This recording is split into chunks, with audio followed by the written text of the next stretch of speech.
प्यारे बच्चों, ये आपकी आज की वर्कशीट है 36 नंबर 24 फरवरी वाली। ठीक है बेटा। तो प्रकाश, छाया और परावर्तन के बारे में हमने पहले भी पढ़ा था। ये बेटा रिवीजन के लिए आपकी वर्कशीट है। देखते हैं आपको कितना याद है। तो दीप्त पिंड का अर्थ होता है जो वस्तुएं सूर्य की तरह स्वयं का प्रकाश उत्सर्जित करती हैं, उन्हें दीप्त पिंड कहते हैं। जैसे सूर्य अपने आप ही रोशनी पैदा करता है ना, उत्सर्जित करना मतलब निकालना, उत्पन्न करना, देना प्रकाश, उसको हम कहते हैं दीप्त पिंड। जैसे कि सूर्य, टॉर्च, मोमबत्ती। तो बेटा टॉर्च जब हम जलाते हैं तो दीप्त पिंड होगा।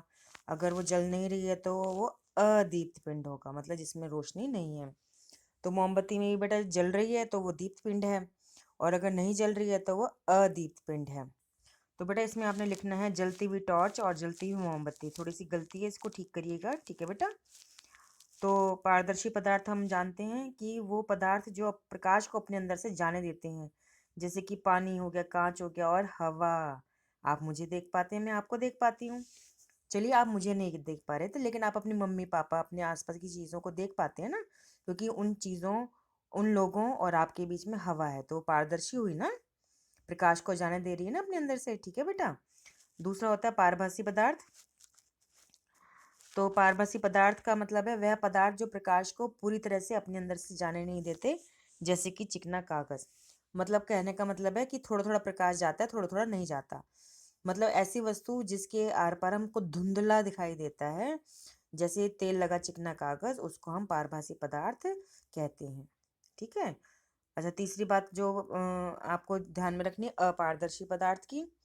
तो वो पदार्थ जो प्रकाश को अपने अंदर से होकर जाने नहीं देते, बिल्कुल भी नहीं जाने नहीं देते, जैसे कि दीवार हो गया, कागज हो गया, गत्ता हो गया, मोबाइल फोन है, ईंट है, पत्थर है और प्लास्टिक की ट्रे है। तो ये सब अपारदर्शी पदार्थ हैं, अपने अंदर से चीजों को, प्रकाश को जाने नहीं देते, तो इसलिए हमको दिखती नहीं है कि दीवार के परे क्या है ना। तो बेटा अब इसके पे प्रकाश के ऊपर ही आधारित एक है छाया।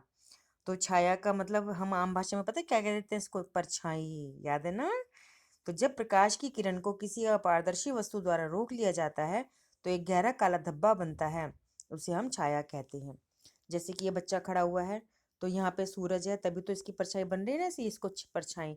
तो बेटा हम तो विज्ञान पढ़ रहे हैं, तो हम परछाई नहीं बोलेंगे, छाया बोलेंगे बेटा। ठीक है बेटा। चलिए, अब इस पर आधारित हम प्रश्न करते हैं। तो मैं थोड़ा सा रंग का बदलाव कर लेती हूँ जिससे आपको आसानी से समझ में आए। तो सबसे पहला प्रश्न है, निम्नलिखित पदार्थों में से दीप्त व अदीप्त पदार्थों को अलग अलग करके लिखिए। तो बेटा आप एक लाइन खींचेंगे, यहाँ पे लिखेंगे दीप्त, दीप्त पदार्थ, यहाँ लिखेंगे अदीप्त पदार्थ। ठीक है बेटा। तो इसमें आप लिख लेंगे दीप्त में लिखेंगे मोमबत्ती, सूर्य, बल्ब, और अदीप्त में आप लिखेंगे कुर्सी, कलम, किताब। बेटा कलम माने पेन होता है। ठीक है बेटा। तो ये आपका आ जाएगा कुर्सी, कलम, किताब अदीप्त में आ जाएगा, और मोमबत्ती, सूर्य और बल्ब जो है दीप्त में आ जाएगा। फिर आपका प्रश्न 2 है, पारदर्शी और पारभासी पदार्थों में अंतर बताइए, प्रत्येक का एक उदाहरण भी लिखिए। तो बेटा पारदर्शी और पारभासी पदार्थों में अंतर, लाइन खींचिए, यहाँ पे लिखिए पारदर्शी पदार्थ, तो ये उतार देंगे, और यहाँ पे लिखेंगे पारभासी पदार्थ, तो ये उतार देंगे।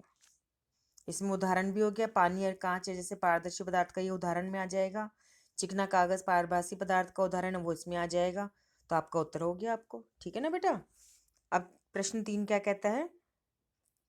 इसके 3 भाग हैं, ए, बी और सी। तो ए कह रहा है, क्या आप अपनी छाया किसी अंधेरे कमरे में देख पाते हैं? तो इसका उत्तर है नहीं। क्या उत्तर लिखेंगे आप? नहीं। बी है कि क्या आप छाया को देख पाते हैं जब कमरे में प्रकाश तो हो पर कोई अपारदर्शी पदार्थ नहीं हो? तो इसका उत्तर भी है नहीं, क्योंकि छाया हमेशा अपारदर्शी वस्तु ही बनाती है। सी है, छाया को देखने के लिए हमें किन किन चीज़ों की आवश्यकता होती है? तो छाया को देखने के लिए हमें एक अपारदर्शी वस्तु चाहिए और प्रकाश का स्रोत चाहिए। तो 2 बात लिखनी है, अपारदर्शी वस्तु और स्रोत। और बेटा आपने तो दिनों से अपने आप को स्वस्थ रखा हुआ है, आगे भी स्वस्थ रखने के लिए हमको कोविड-19 के खिलाफ लड़ाई में भाग लेना है। जब भी घर से बाहर निकले मास्क पहन के निकलेंगे, 2 गज की दूरी बना के रखेंगे और जब भी घर वापस आएंगे तो हाँ हाथों को साबुन से अच्छे से धोएंगे। ठीक है बेटा।